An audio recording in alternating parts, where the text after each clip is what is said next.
conscious that the soil of India is going to be the last theatre of war in this part of the world.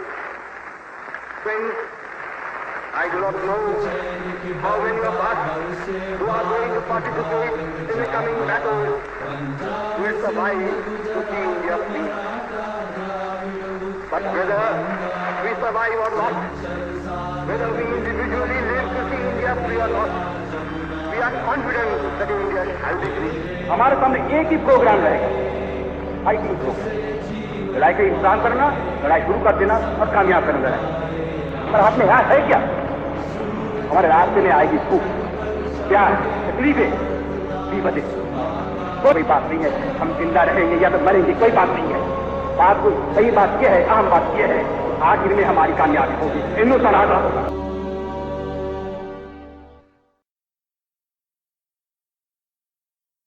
Namaskar, my name is Samarpan Chakraborty and this is India's Guardian Angel. With me today we have the founders of Stories of Bengali Hindus, Mohua and Soumyadip. Stories of Bengali Hindus is an initiative started by descendants of East Bengali Hindu survivors of genocide. The genocide, exodus and ethnic cleansing of Bengali Hindus from their homeland in East Bengal, subsequently East Pakistan, and now Bangladesh, is a topic often ignored in mainstream rhetoric, literature, art, and day-to-day discussions, to the point that the world has little clue that such a thing has ever happened and is even currently ongoing. They are a group that has decided to come together, document the past, be it the genocide, or the culture, the traditions, the dialects, the memories, and all stories so that they may never be forgotten. I'd like to welcome once again Mohua and Soumyadip. Thank you. So, Mohua, when did you start the organization, or when did you have the idea of starting the organization? So, the members, we coincidentally met on internet while we were discussing about the refugee situation in East Bengal, like history and all that, and then came the CAA protests, and we started discussing how many people were so mistaken about Bengal, how they had no idea that such huge refugee crisis had happened, and it's still ongoing, because no such thing as total population exchange happened in eastern part of India, which did happen in western, northwestern and western parts of India. So people were very mistaken about our history, and we decided that something must be done. And it was even sadder to see how our own, Bengalis, did not know how huge this refugee crisis was, and how as much as 33% of people in West Bengal are of East Bengali ancestry, after the partition, of course. So if that large percentage is quite unknown in the consciousness of the Indian mind, then how can we as a nation progress, or how can we get over that fact when it's still happening? The people are still crossing the border because of various issues such as discrimination. We can't just, stay quiet about it. This is why we started this.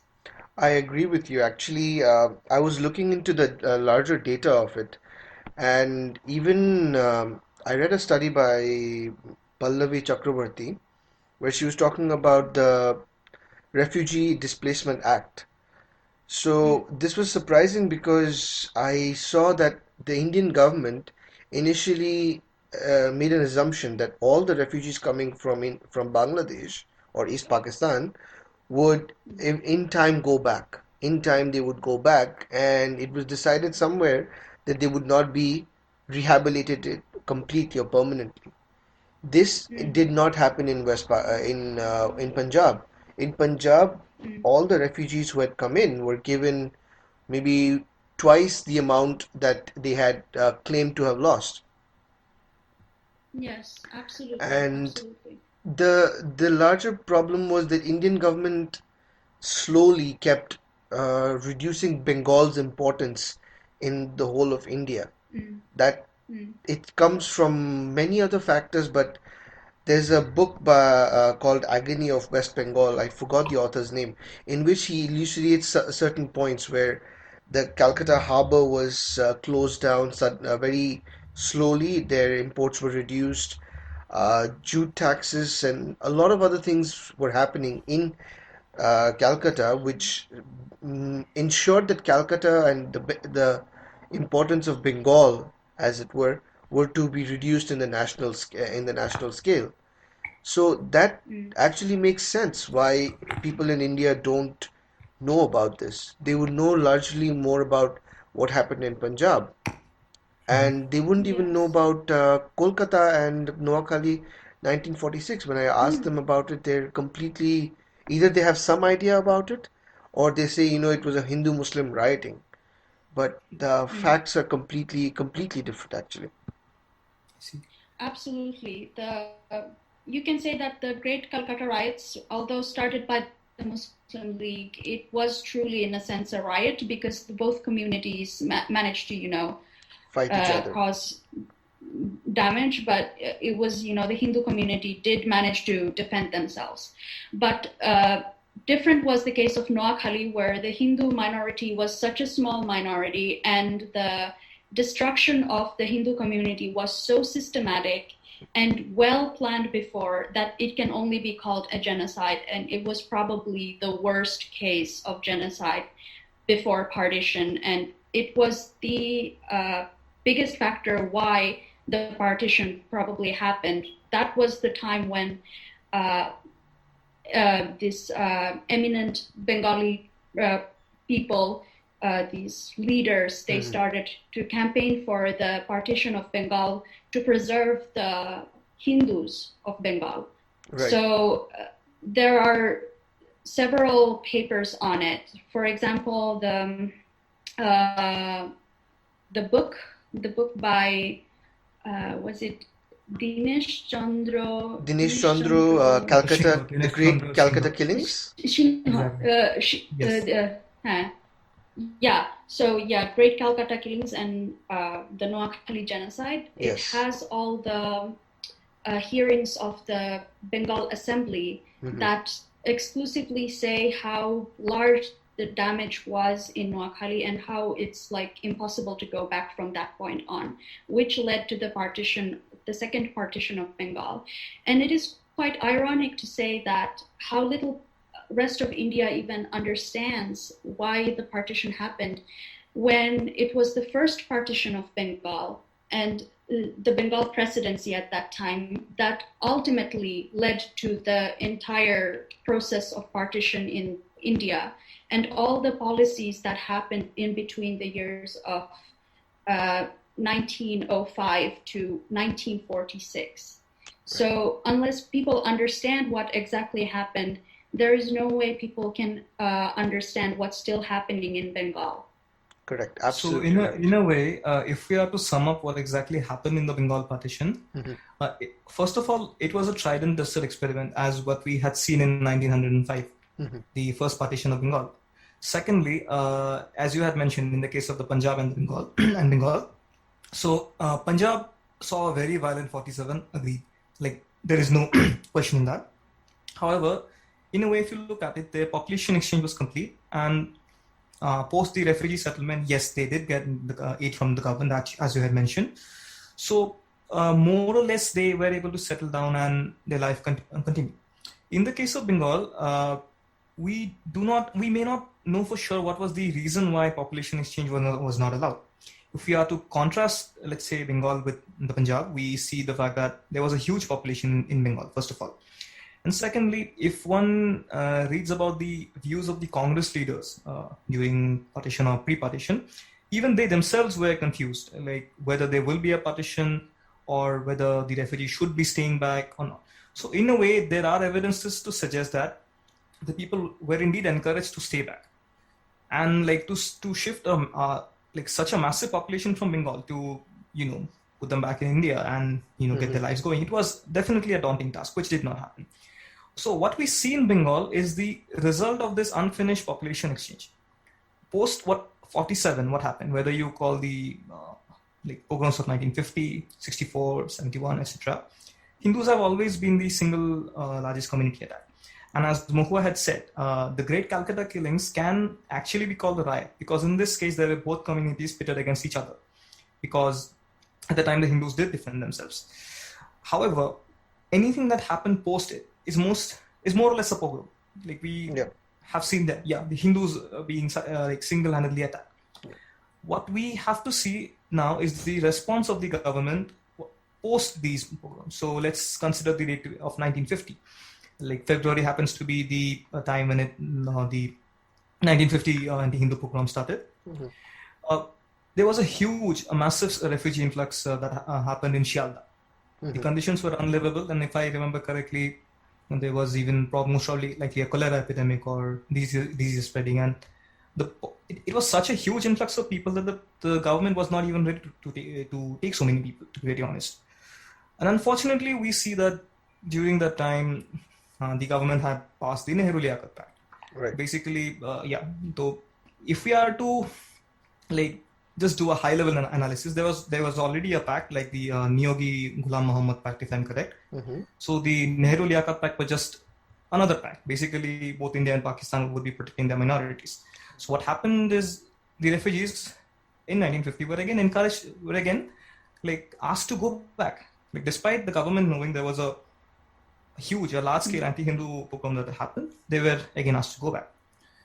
We again see instances happening in 1962.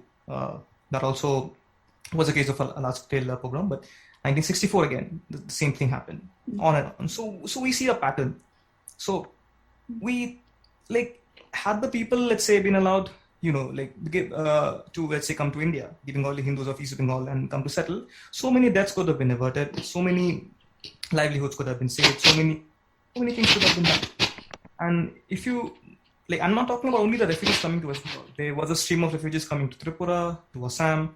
Many were settled in faraway places like Haryana, Uttaranchal, Uttar Pradesh, Dandakaranya Forest, even the Andaman and Nicobar Islands. So we see such a large scale of human life mismanagement that had happened. And the fact is, it is documented, but it never managed to be a part of mainstream rhetoric. So this is sad. This actually does, the fact that in Bangladesh, even today, people pay tributes to men like Hussain Shahid Suhrawardi, Khwaja Naseemuddin. I never knew who they were before, but as I kept reading, especially about 1946, I realized they were the people very much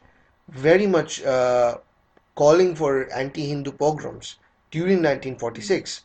I don't know, they might have changed later on. That's not my concern. In fact, I remember Suhrawardi joining in with Sharat Chandra Bose to ask for a united Bengal in somewhere around 1946-47. So you keep that aside. But the pogroms that they led during 1946, during the 1946 riots, the fact that today Bangladesh government still recognizes them as great leaders, that fact alone, that these people are considered great leaders, should be something that should scare us. I mean, Bengalis shouldn't realize that this is the man who actually promoted such things. There were many more leaders in Bengal who advocated partition, who advocated for the division of Bengal. I mean, what do you think about that? I'll go to Mohua first, then Soumyadip.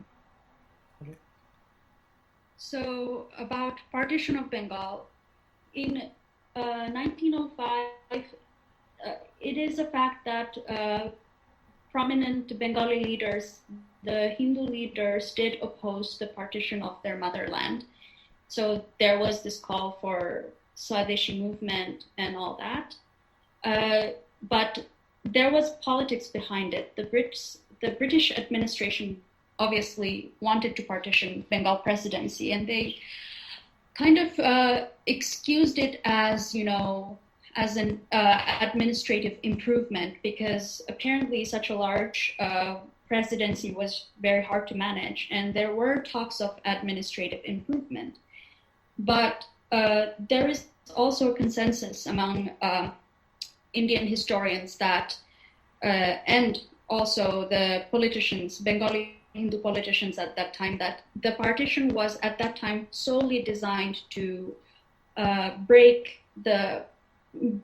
Bengal, because Bengal at that time was the seat of the nationalist movement. There were several protests in the rural countryside against the British administration, and they were mostly led by Hindus.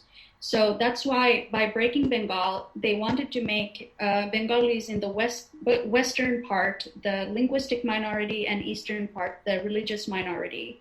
So this is why there were protests. And of course, there were such things as, it would disrupt the business and commerce between eastern and western side. So it would really harm many of the Hindu businessmen at that time. But the British administration also promised the Muslim leaders, actually the Dhaka Nawab was promised that Eastern Bengal would be made the new Mughal, this new Mughal empire or something. This was what they were promised, and this is why the Bengali-speaking Muslim polity did not support, the Bengali Hindu leaders at that time against the partition. So partition would have benefited the Muslim leadership at that time, and this is why you see this disparity between the two communities, why Hindus led the 1905 anti-partition movement. But then you see a different case in 1946, why most Bengali Hindu leaders and even like eminent personalities such as Meghnad Saha, they all supported the partition of Bengal. It was after the riots and one-sided pogroms, especially in eastern part of Bengal. So these are the things that has to be considered when talking about partition and who advocated for the partition and who led the partition, because these two cases are totally different and they all depend on the socio-political reality of that time. Correct. Yep, actually, yeah. Soumyadip, what are your thoughts on this? Yeah, so I'll carry on from where Mohua has stopped. So let me shift to the 1946 itself. So we also need to recognize which was the ruling party at that time. So Bengal at that time had a Muslim League government. It was led by Suhrawardy himself. So the same man who was behind the Great Calcutta killings, so I mean he was the instigator of it, particularly the Direct Action Day if you look at it. So he was absolutely not popular among the Hindus. In fact, he had earned a moniker for himself, like Suvar ka Bachcha Suhrawardy, if I remember it correctly. So it is that same man who was again proposing a pact between Subhas Chandra Bose, as you had mentioned, about a united Bengal.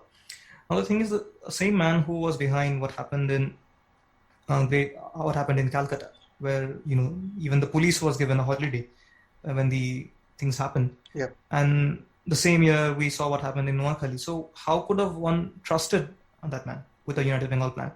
Another thing to take into consideration is that united Bengal was not an entity to be within India.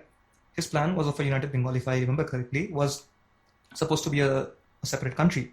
Yeah. So it is then when primarily Shyama Prasad Mukherjee, he realized that for Bengal and Bengali Hindus to continue forward, they had to be merged with India, because the identity of Bengal, first of all, is inseparable from India. That is without a doubt.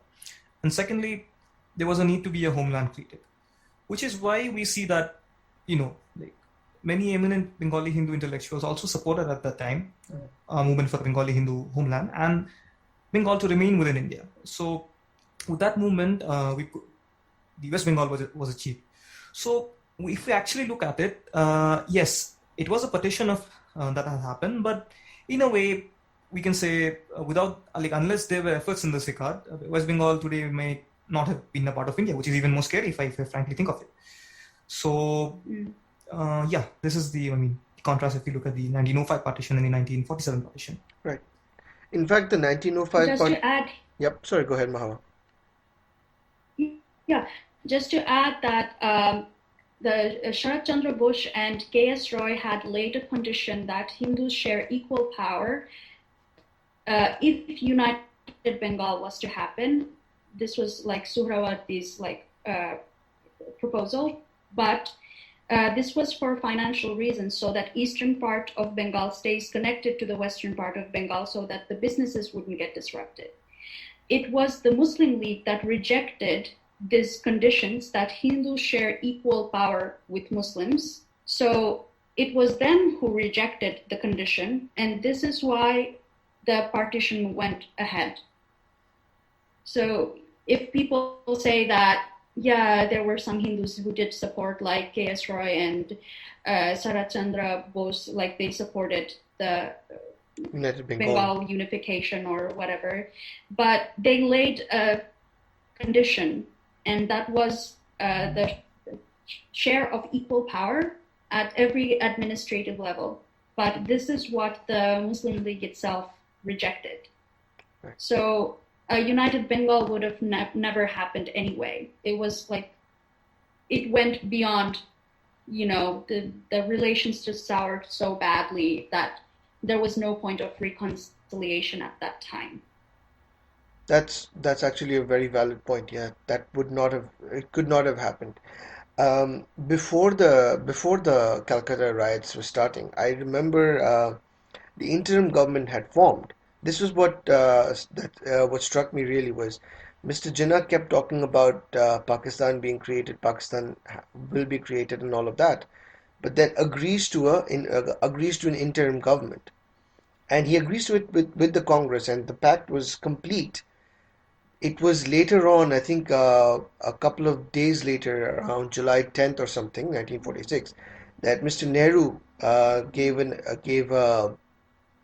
a press conference saying that, well, we made the deal, but Congress is in power in most of these states, so we will have a Congress leadership. We will not be doing this Congress and Muslim League leadership. He made some very inciting statements at that time, saying that we will have our leadership, not their leadership. This is where Jinnah goes back on the interim government deal, and I think it was Professor R.C. Majumdar who pointed this out, that it was from this point that Jinnah decided we'll go on the direct action, we'll go on the strike and everything else. So even looking at that, you could think that maybe Jinnah might have agreed to a united India under the Wavell Plan, which was not good, but it was something. So that was something that really struck me, and I was wondering what would have been the Bangladesh or the East Bengal side of the reaction to this thing. Would they have seceded or not? So do you guys have any sort of inclination as to what would have happened? I'll go with Shomudeep right now. Personally, this aspect is something that I would personally need more to study on. Mm-hmm. So if whatever I'd say would be very speculative. So let's say if Mohua could add anything better than me in this account. Okay. Okay, so to understand what Jinnah wanted, we have to go back to the Muslim League politics, right back to the first partition of Bengal, and when the Muslim League was formed at that time. And then we have to look at the policies that happened then, mm-hmm. which the most important one of them were the communal award, where different communities were given separate electorates as per what Muslim League demanded. And this is the point where many people like to see it in a way that it was a good thing that different communities did get equal representation or whatever. First of all, the representation was not equal. When the separate electorates were given to different communities, there were no separation of Muslim votes based on their economic background or their denominations, which did happen to Hindu votes. And this is why, like, people have to understand why the British administration did it, because And who exactly did it? So there was this man, H. Risley, the secretary to the government of India, and he was also an ethnographer who basically knew the Indian people, the different communities to the core, because he himself went to different parts and, wrote down basically just like a Joshua project, what they're doing, basically, writing down what communities are, which communities are doing what and how wealthy they are and their socio-economic position and whatever. So people must understand first that why they wanted to separate Hindu votes, but why there were not any such plans for Muslim votes. Like the upper class Muslims were not divided to their own separate category, and the lower class proletariat Muslims were not divided to their own separate category. It was because the British administration was particularly hateful against the Hindu polity that time, because at that time they had things like, Swadeshi movement, then later on Quit India movement, and they were essentially like anti-British movements, which is the reason why the British administration wanted to basically award the communities that supported the British administration, and the Muslim League did support the British administration at that time.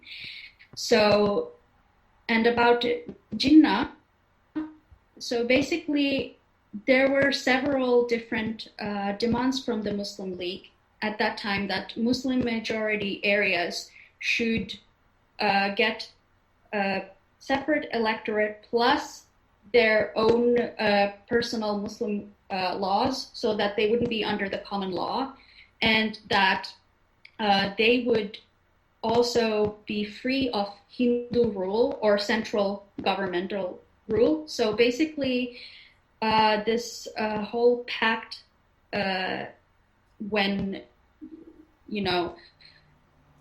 the whole pact when the British administration wanted to come down to discuss about the self-determination of India at that time, why it wouldn't have worked is because the Muslim League had its separate demands. They had their own demands. They all demanded personal laws. They demanded personal separate electorates, and they demanded that all Muslim majority areas should be free from Hindu rule, whatever that meant. Mm-hmm. So basically, either way, it was already like a partition.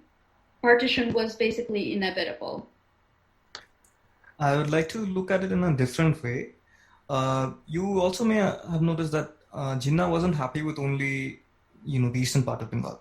Practically, he wanted Bengal plus Assam. So at that time, Assam was the entire northeastern India itself. Mm-hmm. And to analyze Jinnah, we will have to see that he was technically a very big hypocrite. So let's say when Pakistan just became independent, Jinnah had given a famous speech that you can go to your temples, your mosques, the state will not have anything to do with religion. But we see what immediately happened post the creation of Pakistan. Secondly, you see Jinnah vocally giving a speech in Dhaka that why Urdu would only be the official language of Pakistan, where he himself was giving that speech in English. So point is, we don't need to judge Jinnah by seeing what he said. We need to judge him by seeing what he did. And practically, for all intents and purposes, he had a clear-cut vision of creating Pakistan, whereas the Congress leaders, the Indian Congress leaders, were apparently confused. So if we are in a tug of war between someone who has a clear-cut agenda and someone who are confused, so either way, I see, Jinnah drawing the sword first, that actually what happened in 1946, as we see. Secondly, the idea of Jinnah's, getting Bengal and Assam, this dream actually still lives on. There is a conspiracy that to carve out a greater Bangladesh, as in basically get West Bengal, the northeast again, Assam, and some even go on to say as Bihar and Odisha to establish Super Bangla. So here we have to see that when groups make unreasonable demands, you cannot give them their share and expect that they'll stop at it. No, we have seen despite giving away Pakistan to the Muslim League, a few Congress leaders had hoped that the atrocities against Hindus would have stopped, the riots would have stopped. In fact, if I remember correctly, it was Nehru who was saying that to Leonard. I am not remembering the name exactly. I'll get to you if I remember that. So, but what actually happened is that no, you don't appease someone who is hell-bent on attacking you. You need to deal with them suitably. So either way, we don't think Jinnah would have agreed with the United India. I agree with that. He wouldn't have agreed to it. My point was that had they worked towards an interim government at that point, perhaps the violence in Punjab and Bengal would not have happened. They could have had a proper population exchange, which was basically what caused these violences, where the borders were not demarcated. You would not have that problem. You would not have had that problem right then. So my bigger concern was just that. And the conspiracy part that you were talking about, Assam and Greater Bangla,